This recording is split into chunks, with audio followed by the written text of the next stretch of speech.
Hey soccer fans, welcome back to the Feed the Fire podcast. I am your host Nick, and in tonight's episode we have some Major League Soccer coaching news, who's in, who's out.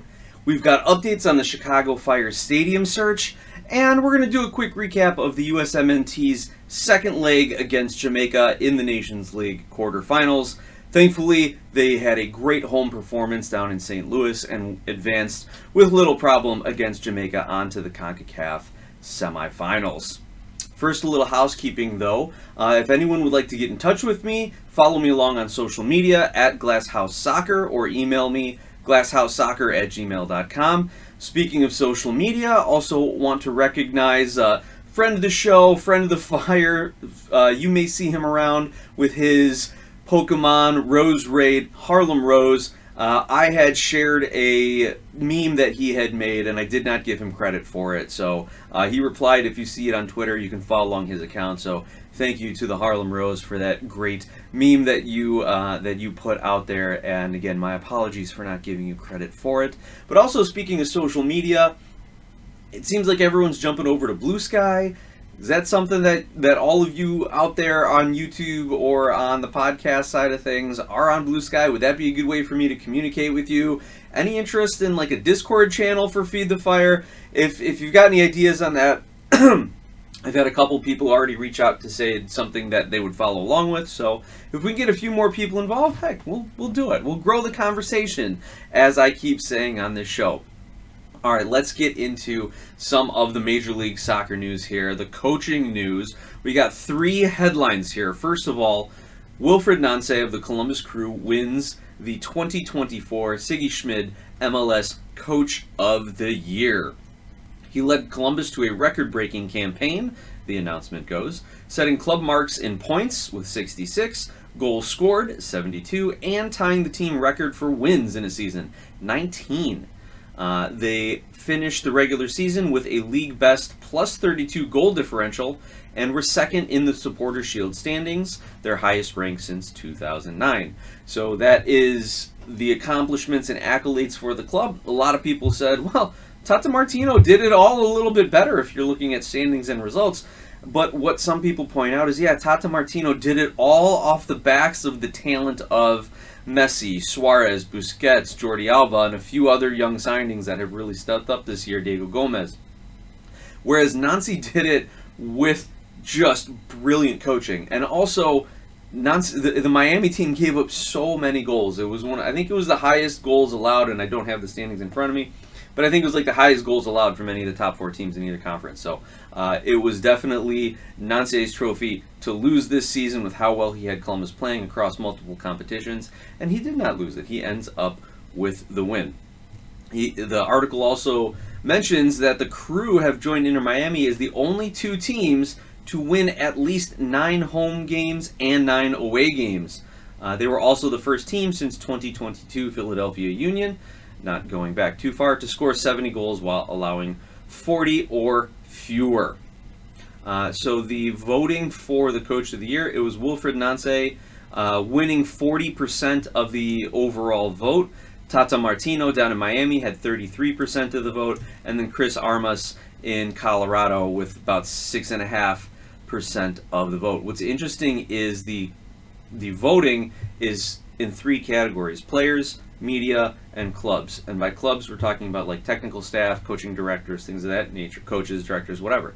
They had an identical vote from the club. Wilfried Nancy and Tata Martino both had 38% of the vote from the clubs. But it was overwhelmingly the players that favored Wilfried Nancy at 43% of the vote to Tata Martino's 25%. Past Coach of the Year winners, just going back from 2023, and then Pat Noonan, Cincinnati; Jim Curtin, Philadelphia Union; Bruce Arena, New England Revolution; Jim Curtin again, Philly Union; Bob Bradley, LAFC; and Tata Martino, Atlanta United. That's going back to 2018, but you can go ahead and look up the article on MLS's website to see all of the winners over the course of the league's history. Speaking of Tata Martino, news broke that Tata Martino is out as the Inter Miami head coach. And Tom Bogert put out an article on the website Give Me Sport where he kind of breaks down what he has heard and had the initial reporting and story on this. Essentially, the article talks about how great of a season he and Inter Miami had, how when Messi arrived last summer, they win Leagues Cup last year, they win this year's Supporter Shield, they had an MLS best 79 goals, they had a balance of veterans and youth, including Diego Gomez, Federico Redondo, Tamis Aviles. You know, he's very respected at MLS, he's helped a lot of the recruiting in South America. So why would he leave? And I joked about it on social media, like, yeah, when I screw up assignment at work, I want to quit too. He didn't win MLS Cup. That's what they were here to do, not just win the Supporter Shield. This is, to me, like another Miami team, the Miami Heat, when you had LeBron, Dwayne Wade, and Chris Bosh. They were supposed to win like 6, 7, 8 titles, right? You even heard LeBron flaunting it in his opening. Like, we're not talking about repeat, 3-peat. We're talking about a 6-peat, 7-peat, 8-peat. Whatever. That's what Tata Martino was supposed to do with this Miami squad, was to win multiple trophies. And yep, they got Leagues Cup, they got Supporter Shield, but then they get absolutely rocked by Atlanta United in the first round of the MLS Cup playoffs this year. And all of a sudden, Tata Martino has decided to walk away from the club for personal reasons. One thing from an actual coaching perspective that the article puts out is, you know, we mentioned how many goals they gave up, 49 goals they gave up. Miami, here, while the figure placed them in the top of the table in that category, it's virtually unheard of for a Supporter Shield winning team to allow so many goals. So, yeah, definitely gave up a lot of goals in the regular season, and that was definitely a flaw. And yeah, if you want to look, I just pulled up the table of the top 4 teams in the Eastern Conference. That is the most goals allowed, with Orlando City only allowing more, 50. And looking, yeah, at all the playoff teams, New York City and New York Red Bulls, 49 and 50 goals allowed. And even Atlanta United, who snuck into the playoffs in that 9th seed, the play-in game, also only allowed 49 goals on the season. So looking at the Eastern Conference, some of the worst goals allowed from the playoff teams. And if you want to look at the Western Conference, yeah, you had the most goals allowed were the Galaxy with 50 out of playoff teams, except for, Colorado allowing in 60. So not a good defensive effort by Inter Miami from a pure goals scored standpoint. But also, Tom Bogert points out that Miami operated out of deficits far too often, having to earn 31 points from losing positions this season. 9 of their wins, they were actually trailing at some point in that game. So the team was left exposed at the back, and while the star power could paper over a lot of the cracks, it eventually got too big and too deep to save. And that is how Tom Bogert wrapped up his article there, and so they have parted ways. Who will be the next head coach down in Miami? We don't know. But we do know who Dallas has named as their next head coach, Eric Quill. And they just announced this this morning, Wednesday the 20th, and here is the press release from MLS Soccer. FC Dallas have their next head coach, announcing Wednesday that Eric Quill is returning to the club ahead of the 2025 season. He spent 2019 through 2021 as the head coach of North Texas SC, their MLS Next Pro affiliate. During his tenure, North Texas won the inaugural USL League One title in 2019, and he earned USL League One Coach of the Year honors.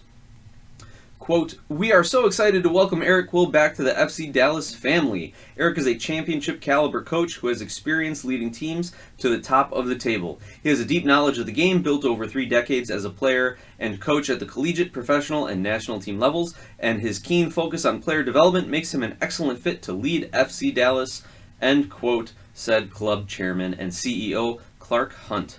So Quill has served again as the USL Championship side head coach of New Mexico United. They went all the way to the US Open Cup quarterfinals and the USL Championship Western Conference semifinals. He was a Columbus Crew assistant from 2021 to 2023, working with Wilfried Nancy and Caleb Porter. Let's see. Dallas has this opening after they fired Nico Estevez, who is now Austin FC's head coach. So there's some other news, keeping it in state, I suppose. So this is a great signing for Dallas, and the article goes on to say that Quill worked with U.S. men's national team standouts and FC Dallas Academy products, Ricardo Brian Reynolds, and Tanner Tessman. He's worked as an assistant for the U.S. Youth National Teams, U15 and U19 teams, so he knows how to develop talent, and that is really what Dallas wants to see. We know that they have prided themselves in building young talent, in selling it overseas and pushing them onto youth national teams and the senior national team, and now they have to kind of reboot that academy system, that youth development system, and start bringing these guys into the first team, and then it looks like they'll be complementing with some of the bigger signings once they feel they have a good base and hopefully start competing for trophies once again. So there is your MLS coaching news. Wilfried Nancy is Coach of the Year, Tata Martino out in Miami, and Quill is in for FC Dallas. Now let's bring it back to our hometown team here. Let's bring it back to the Chicago Fire. And speaking of hometown team, they have a new home in their sights. The Chicago Fire near a decision on a new downtown stadium site is the headline from a Crain's Business article by Danny Ecker and Justin Lawrence. And let's run through that article a little bit, and I'll throw my commentary in there. It's a longer one, so I'll try to jump to some of the more relevant parts, but it's got a lot of great facts, and it really breaks down what's going on in these negotiations and gives you a good view of the landscape around Chicago professional teams and their stadium situations. So here we go into the article. Chicago Fire FC owner Joe Mansueto is evaluating deals to buy land on one of two proposed mega developments in the city as he forges ahead with plans to build a new 25,000-seat stadium for the Major League Soccer club. Okay, that's a little bit of news. We were kind of speculating, especially on some of the Reddit message boards, how many seats is his new stadium going to be? Is it going to be 18, 20, 25, 30, 35? Yeah, that way they can hold some of these bigger events, but 25,000 I think is a solid amount considering the club averaged, I want to say 22,000 they're saying this season. Of course that includes when they opened up all of Soldier Field for when Inter Miami came and had about 44,000 or something like that game. But I think the real numbers, when you factor out the Messi effect and the Miami effect and all that sort of thing, I think real numbers were closer to 18 to 19,000. Some people say those are just tickets that were sold or given out. The actual people walking in the stadium is closer to 16,000. But whatever you believe, I think 25,000 is the right size for the Chicago Fire, considering how much they've ramped up the business side and how much growth we will see in butts and seats whenever this team starts winning, which they anticipate will be in the next couple of seasons. The article continues. The billionaire Morningstar founder has been negotiating financial terms of potential agreements with both Related Midwest at the 78 site in the South Loop and Sterling Bay at its planned Licoln Yards campus between Lincoln Park and Bucktown. It's unclear how far talks have progressed with either developer, as both try to jumpstart projects that have been stuck in neutral since being approved by City Hall in 2019. Well, that's good. The city's already approved it, so it's not like we're going to get bogged down in bureaucratic red tape here in the city of Chicago, though I'm sure there's still going to be some of that, and I'm sure there's going to be some people who want their palms greased, but we'll see how that actually plays out. Multiple sources have said Mansueto and the Fire are expected to move forward with one option in the weeks ahead, and are said to be primarily targeting the 78 because it likely presents the quickest path to getting shovels in the ground. Now, I'm all for getting a stadium built and getting it built quickly, but it needs to be built correctly. So if they think that the 78 is the site for them because it gets them the stadium the fastest, I'm a little hesitant to say, yeah, go for it. Like, hopefully the plans, regardless of what site you're going to build on, are going to be similar and are going to be the perfect stadium that you want, Chicago Fire organization. I don't want you rushing. You know, we waited this long, we had one, didn't develop that site, now you're actually going to develop a site. Don't rush into it. But there is some time constraints, and the article continues and talks about that. The team plays today at Soldier Field on a lease that runs through the end of next year, through end of 2025, but Mansueto's frustrated with scheduling and sponsorship limitations that come with playing second fiddle to the Chicago Bears at the lakefront venue, and said publicly last month that he was actively pursuing development of a new soccer-specific stadium in the city. So they also talk about some of the other areas that were potential stadium sites. The Michael Reese Hospital site, which is south of McCormick Place. I think it's in Bronzeville. But now the Bears are actually considering that for a new stadium. Also, there is a proposal or an idea out there that the Chicago Fire would take over Guaranteed Rate, where the Chicago White Sox play, tear that down, build a new stadium, and then develop all that area around the White Sox stadium, all those empty parking lots. But no, those have been removed from the list. Speaking of timelines, the team is expected to extend its lease with the Chicago Park District, who owns Soldier Field, beyond the 2025 year, buying at least an estimated 3 years' time to design, win further city approval, and build the stadium. The one other thing they do note in this article is that Mansueto is on the Forbes list of 400 richest Americans, has stood apart from his local pro sports team owner counterparts in declaring he would finance the new soccer stadium without public subsidies, while the Bears, White Sox, and Red Stars are all seeking taxpayer help for their new homes. So kudos to Mansueto on that. And honestly, why I get from a business sense why you would want public money. It's cheaper for you. It gets the state invested in you. They're a partner and they want to see you succeed then. But honestly, if I had the money like these billionaire owners do, I would want total control over it. I would want to do it, especially if you're trying to do it quickly like these organizations are. Put your own money up. Own it yourself. It's all yours, and that can only drive the value of your franchise and your organization up. And you've got full and final control over it, and no one can say boo about it. So I think I think Mansueto does set himself apart in a very positive way in that manner. So looking more at the specific part of the 78, the article states that in the South Loop, Mansueto would likely purchase between 7 and 10 acres of the 62-acre site along the Chicago River south of Roosevelt Road that Related Midwest has branded as the 78.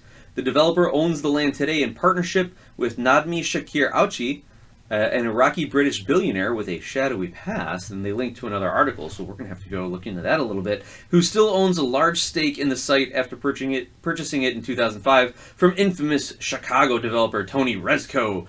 So, yeah, go look those names up. I'm sure you'll find some interesting articles about those guys.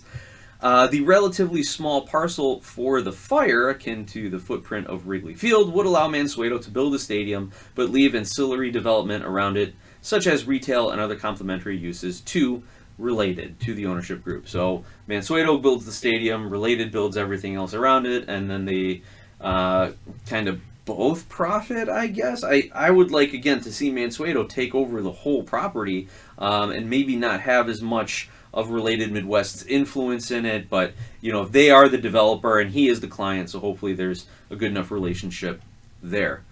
Let's see.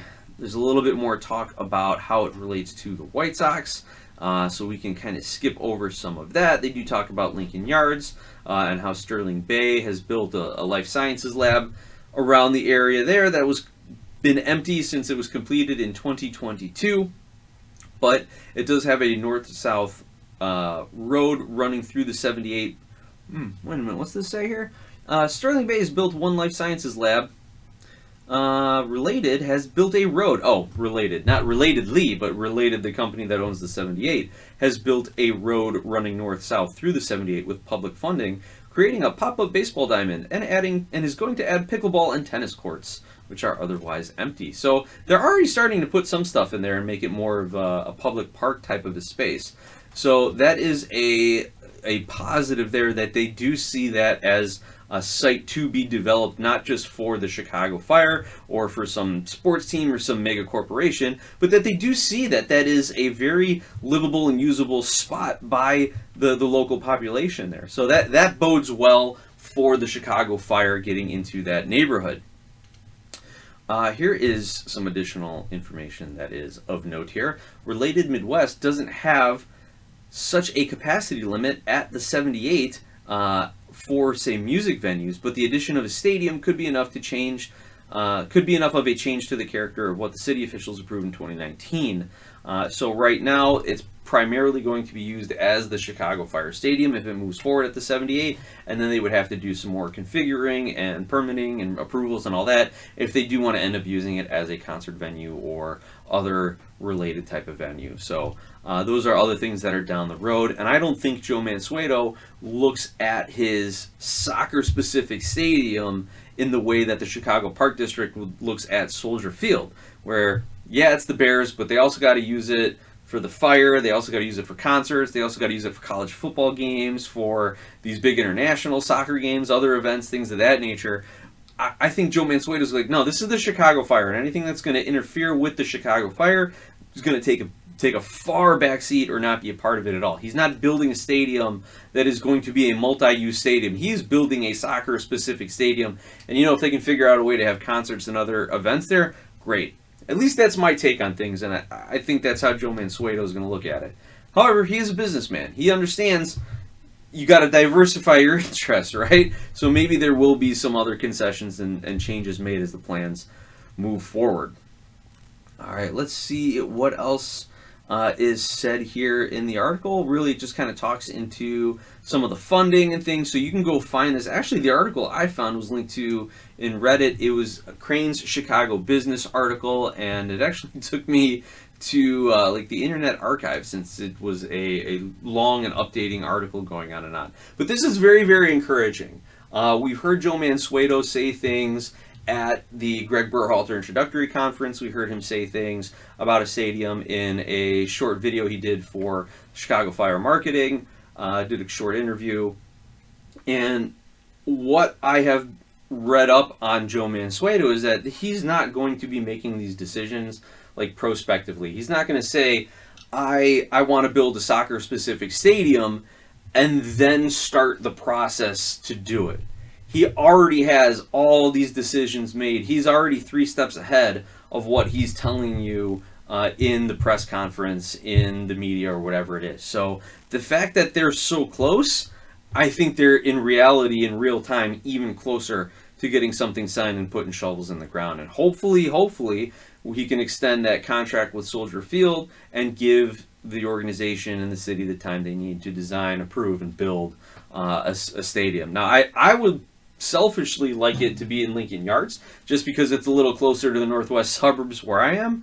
But if it's in the 78, it is not too far from Soldier Field, and so that really wouldn't change my commute too much getting down to the Chicago Fire games. Again, let's just hope that when they do develop it, they're more conscious not just of the stadium itself, but of the traffic ingress and egress, getting these large crowds of people, being able to move 25, 30,000 people in and out of a stadium in, 30, 45 minutes to an hour. So that's the old man in me. Like, how's this going to affect the traffic? I don't want to be sitting in the parking lot longer than I have to. I'm not leaving during stoppage time. I'm staying to the end. So, yeah, that's the old man in me. Let's get the traffic and the parking squared away, right?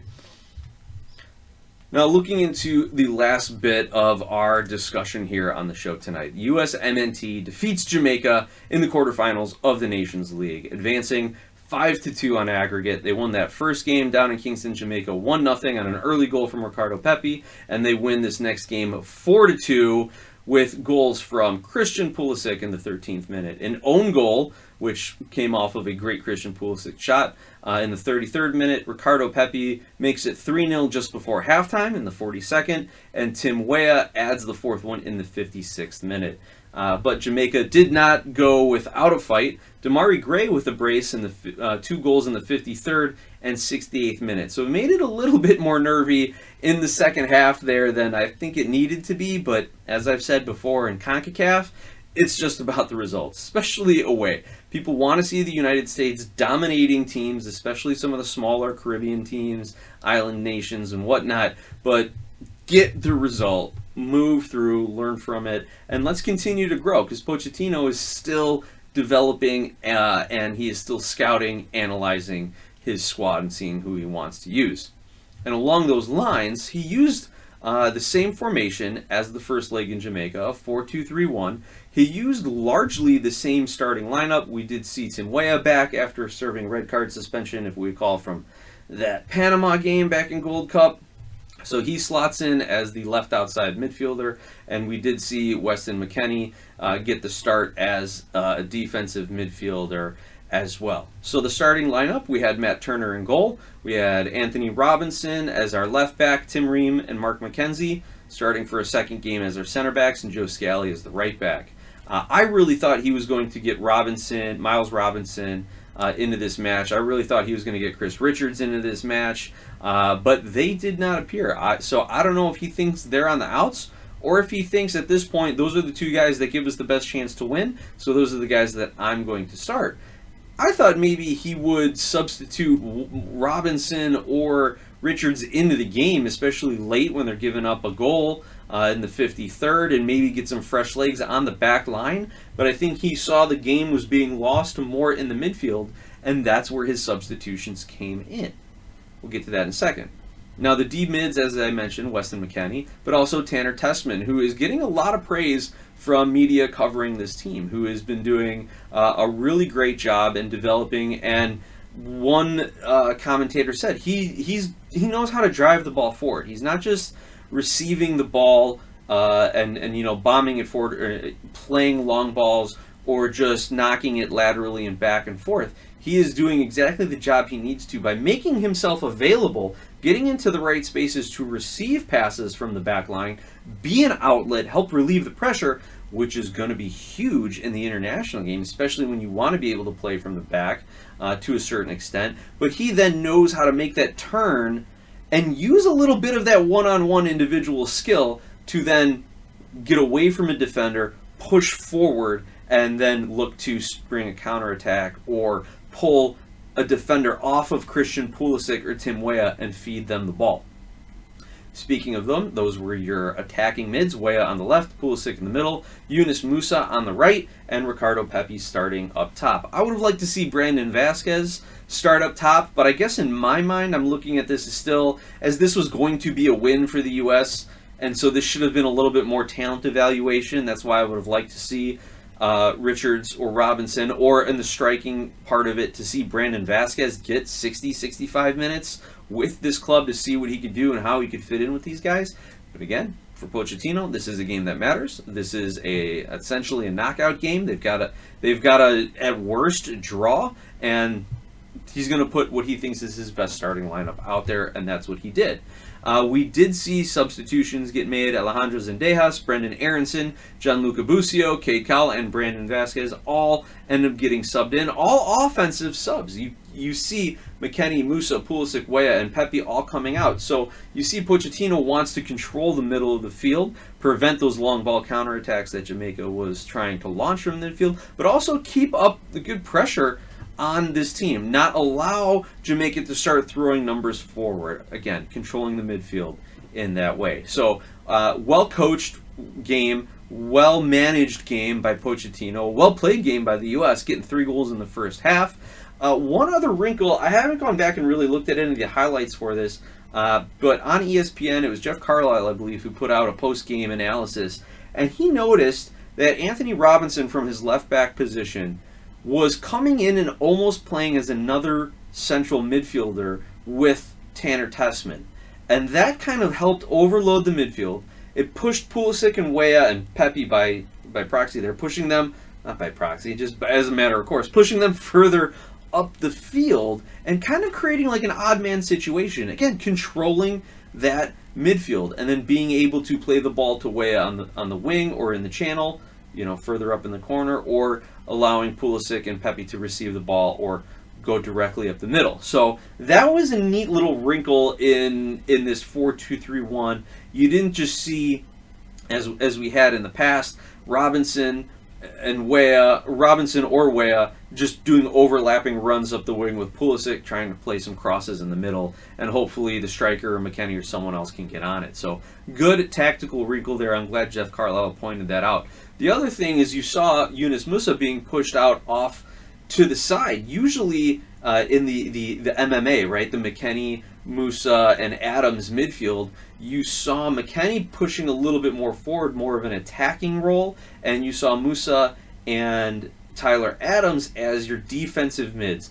Tyler Adams as the guy who would shut down the counterattack, and Yunus Musa as the guy who could advance the ball forward. But now he's out on the wing, out on the right side a little bit more, allowing McKennie and Tessman to kind of be that outlet and transition from defense to offense. And that's been allowing Musa to carry the ball into more dangerous areas, not just to carry the ball out of the defensive area, but receive it and make an option.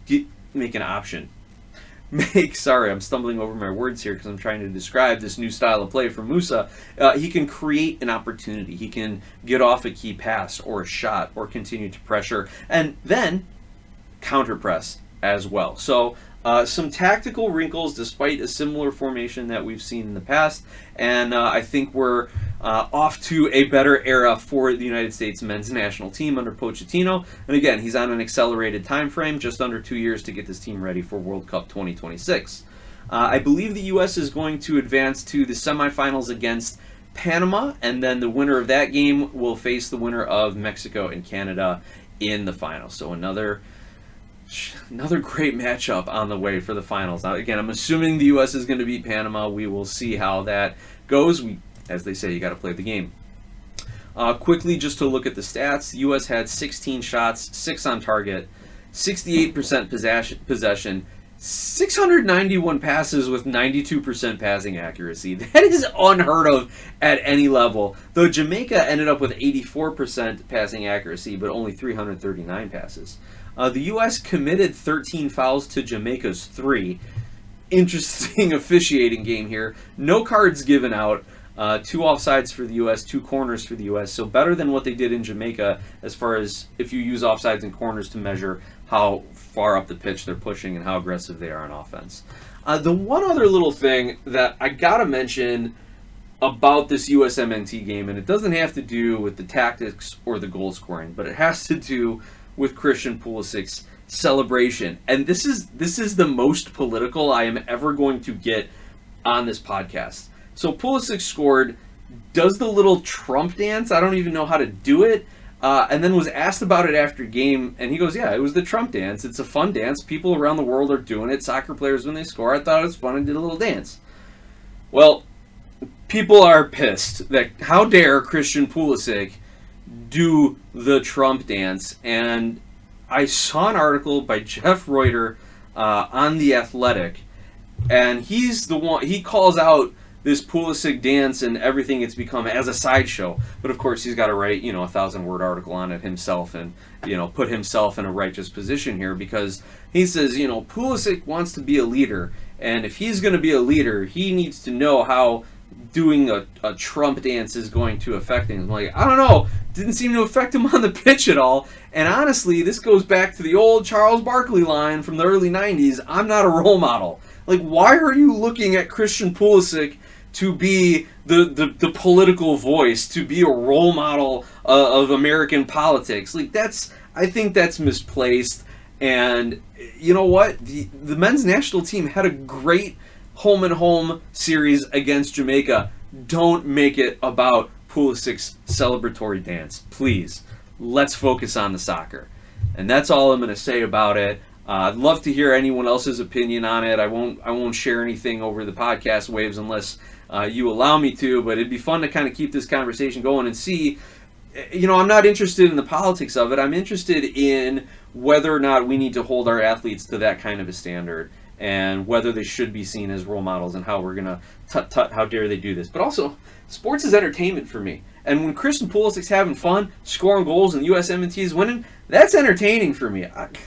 I don't care how he chooses to celebrate. To me, it's just a game. As my dad always said, you still got to get up and go to work the next day. Like, who cares how he celebrates it?